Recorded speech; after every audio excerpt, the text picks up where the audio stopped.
2 দিন ধরে একটা বিষয় লক্ষ্য করতেছি, বাংলাদেশের নিউজে কলিং ভিসা খুলছে, 24 লাখ লোক আনবো মালয়েশিয়া। আর মালয়েশিয়া বইয়া আমরা যেটা দেখতাছি মালয়েশিয়ান বিভিন্ন নিউজে বর্তমানে বিদেশি লোক কাজ করে এই মালয়েশিয়াতে 21 লক্ষ হইতে 21.5 লক্ষ।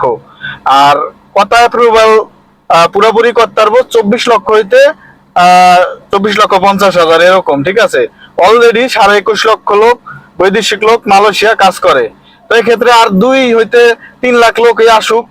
তো বিভিন্ন টিভিতে বিভিন্ন বিশেষ করে ডিবিসি, তারপরে আরো বিভিন্ন চ্যানেল আছে, ওই জায়গায় কইতাছে যে মালয়েশিয়াতে লোক আইবো 24 লাখ।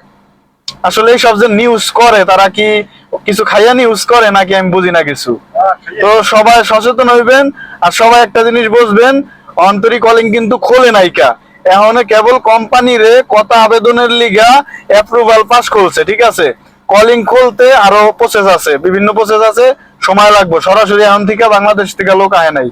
আর আরেকটা বিষয় লক্ষ্য রাখবেন, যার মাধ্যমে আইবেন সে কি কাজে দিব, কি কাজ করাইবো সবকিছু বুঝ যাবেন না, তারপরে এই মালয়েশিয়াতে কাগজপত্র পাসপোর্ট জমা দিবেন, ঠিক আছে।